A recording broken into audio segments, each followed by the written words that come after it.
gentlemen, I hope you guys enjoyed that little bit of a sneak peek of our brand new film, Another Day in New York. And today I want to share with you guys a little bit more of the behind the scenes process and really go through the entire steps I used to not only pre-produce the entire short film, but also shoot in a manner of a couple of days with the limited budget and cast and crew. Now, if you guys have been following the channel for a while now, you guys know that being a director has always been one of my passions. And recently, well, your boy is officially going back to school. Well, attempting to. Over the past couple of months, I've really been trying to figure out what I wanted to do next in my career. And one of the logical steps was to go back and apply for film school. But obviously, as part of the application process, I needed to submit some sort of portfolio. And while yes, I could have submitted my previous short film, Amor Fati, I wanted something fresh and new to really showcase the missions committing my best work, as well as work on a bigger scale project with the proper crew and having that pre-production that I didn't have previously. Now, for this project, I did take on a couple of roles, one of which was the co-director, but I also worked as one of the producers to really bring the entire film to life. But without further ado, let's go ahead and jump into the entire process of making my short film. Now, obviously, for any sort of project, whether it's YouTube, commercial, and definitely short films, one of the most important steps is going to be pre-production. This is crucial before you even begin to start filming to ensure that all your logistics are set so that on those days that you are actually filming, you're able to have a well-cohesive schedule that flows smoothly without any interruptions or problems that could arise that you haven't already accounted for. Now, the script was actually written by one of the stars of the film, Joel Westwood, and to be honest, the entire process took several months, not only to come up with the idea, but to write the script, revise it, and really have a final script that we could begin shooting with. Now, the film is called Another Day in New York, and this was kind of just a title I threw out at the beginning while we were still trying to brainstorm names, but it's something that just stuck with all of us because it truly embodied the entire essence of the film. We knew we wanted this project to be based in New York because it had so much diversity and different backdrops that we could play with to really bring the story to life. In addition to that, one of the most important things when it came to writing our script was really having a central story and theme. When we first wrote the script, we realized it was a little bit surface level and there wasn't any deeper meaning to the film, but as we started revising it, we were really able to find the story arc through these characters and the juxtaposition they had with one another, as well as how they dealt with adversity and all the other challenges that they faced. Now, one of the most crucial aspects when it comes to storytelling is obviously having a 3-act structure. You have your exposition, rising action, climax, falling action, denouement. You guys have all heard that in literature class, but all those same aspects still apply when it comes to telling a story on film. Rather than this just being a simple story about two people who meet in New York, we really wanted to showcase a duality of their characters by making them face similar conflicts, but seeing how they both would react to the same situation. Now, I'm sure you guys will be able to see it a lot more in detail once the full film comes out, but once again, pre-production was one of the most important steps to ensure that we were able to stay on schedule while we were filming and not have to scramble around last minute because we didn't do our prep accordingly. In addition to that, you guys have probably heard the term location scouting. I actually arrived to New York one day before we were supposed to start filming so I could meet up with the other directors and directors of photography to scout the locations and really map out our shots so that we didn't have to waste time when we had our other talent and cast on set. And logistically, that was crucial to ensure that everything we had on our shot list, we were actually going to be able to achieve in that short amount of time. But enough about pre-production because I'm sure you guys already know the importance of it. Now let's go ahead and talk about our casting. The two main characters of our film are actually people that you guys have probably seen on the channel before. Our main protagonist, Thomas, is kind of a little bit of a clumsy guy who's looking to find love in the city, but date after date, nothing seems to be going right for him. In reality, I knew this was the perfect character to be played by my good friend Chandler Sinks, mostly because a lot of what the character's attributes are pretty similar to Chandler's actual traits. What's up, guys? I'm Nick Chae. Welcome to Jackass. First day on set, how you feeling? Yeah, I'm feeling good, man. I'm really excited. We got a really big day. It's gonna be, I think, like at least a 10-hour day ahead of us. But What's the character you're playing? I play Thomas. I play a bumbling kind of fool, which is really not very different than my own personal life. So I feel like I'm not even gonna have to act that much.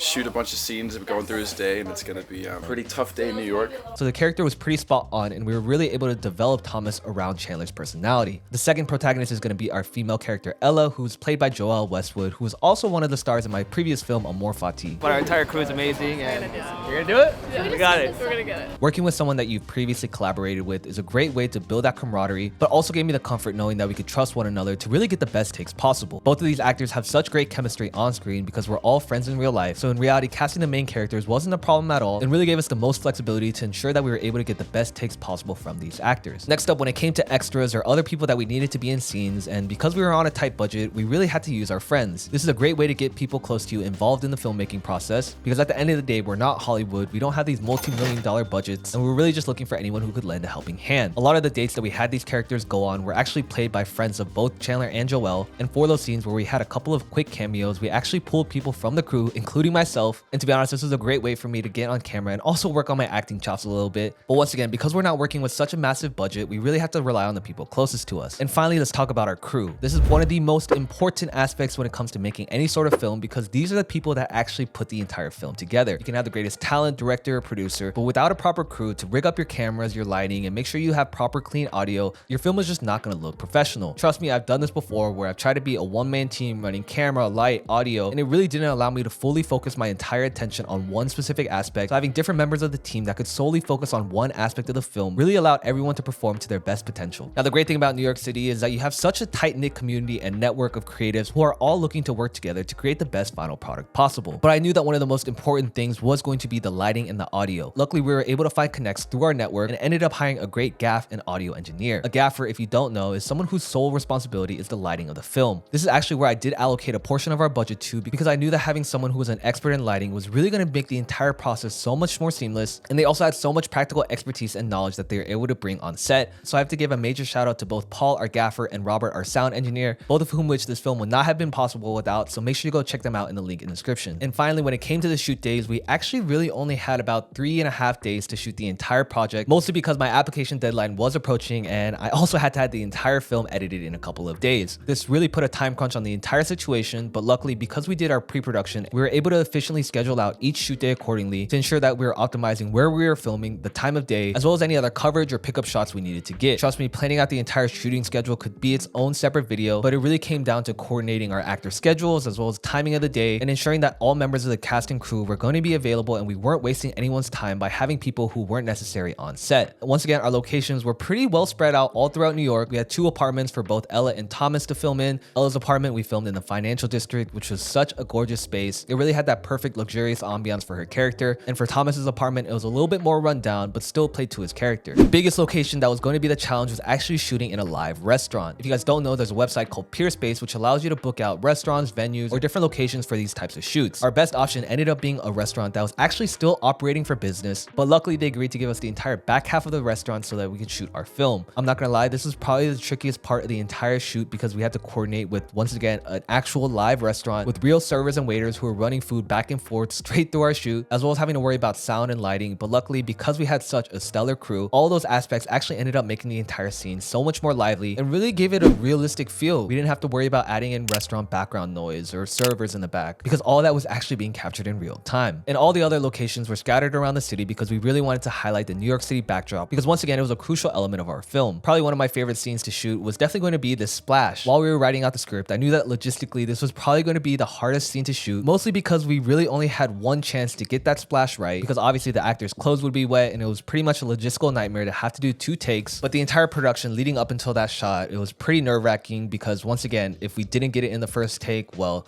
that was it. I took it upon myself to be the one who actually did the splash because I knew that if I screwed it up, there was no one else to blame but me. After doing a couple of practice takes to make sure that it would seem realistic, it was time to roll. And let me tell you, everyone's nerves were so high. But once I got my cue from my co-director, I splashed him with that bucket, and let me tell you, the reaction was priceless. As soon as we yelled cut, everyone started clapping and cheering because we knew we got that perfect shot. That was so good. That was so nice. All right, we're losing daylight. Wait. That was so good. And it was a real moment of camaraderie for the team because everyone had worked so hard together and we all knew what was at stake if we didn't get this right. That's truly the beauty of working with the team, because everyone's cohesive efforts was to get the best final product possible. And looking back on the footage, it really was a perfect take and definitely one of my favorite scenes to shoot.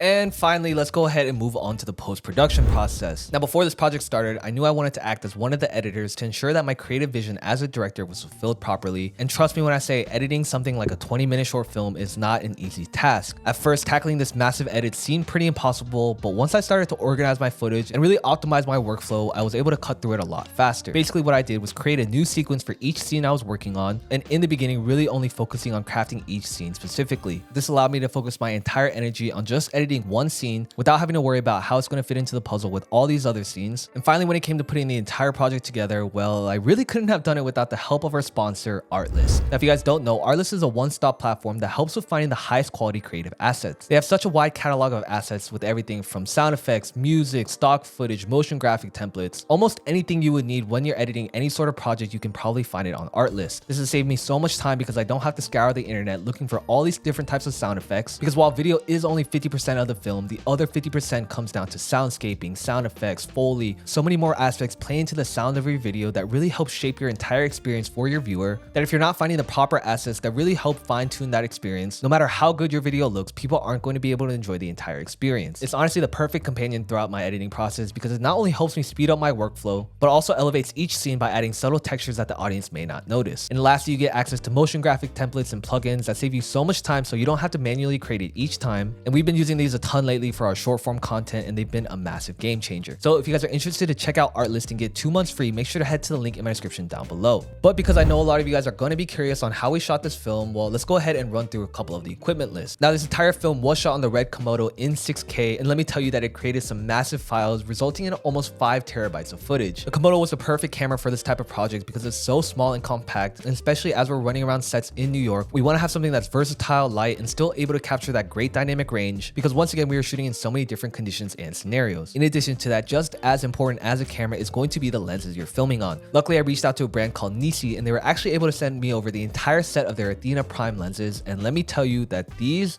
so sharp, so spectacular, and so lightweight. You guys have probably seen some massive cinema lenses that can weigh up to 10 to 20 pounds, but these Athena Primes really work so seamlessly while we were on set because once again, they just fit so well with the Komodo form factor, and having the entire set of nearly 6 different focal lengths really gave us the most flexibility to ensure that we were able to get the exact shot we were envisioning, whether it was a super wide, telephoto, or normal shot. There was pretty much a perfect focal length for each shot. Obviously, we want to be monitoring our footage, and I was actually using the Shimbol Memory 1 Pro, which is a 4K monitor that I've been using for almost all my content lately, as it's so bright and has so many features that you don't find on a lot of monitors. Not only does it look super sleek, but it has both HDMI and SDI inputs. You can even upload your own LUTs so you can see a similar idea of what your footage is going to look like in post, as well as even wirelessly transmit so that we could have another monitor receiving the same signal so that myself or other people on the crew could still monitor the feed wirelessly. And one of the most crucial aspects of your gear is definitely going to be your storage. Obviously, on big production shoots, there's a lot of money that goes into each day, so the worst thing that could happen is having a corrupt card or something that's not reading properly to your camera. But luckily, the people over at Angelbird hooked us up with some 512GB CFast cards. Now, if you guys don't know, Angelbird is probably one of the most reliable sources when it comes to your storage media, and I can definitely recommend them for any sort of project because once again, they are so reliable and you don't have to worry about corrupt files or uploading footage to your hard drives and realizing that something went wrong and you're not able to see that footage. I'm telling you guys, making that early investment in your storage media is going to be a lifesaver and save you so much time and money in the long run. If you guys are interested, make sure you check out Angelbird in the link in the description down below. But folks, that pretty much wraps up the entire behind the scenes process of how I created my next short film. I hope you guys enjoyed seeing a little bit more about what goes on behind the scenes, because trust me, the final product that you guys do end up seeing took so much work, time, investment, and it really wouldn't have been possible without such a great cast and crew to really help bring this vision to life. This really started off as a passion project between a couple of friends and really evolved into something so much more that I never really could have imagined that I'd be able to direct an entire cast and crew of nearly 10 people in New York City. But if you guys enjoyed this video, don't forget to drop a like down below. Let me know what other types of videos you guys want to see, and as always folks, don't stress, finesse,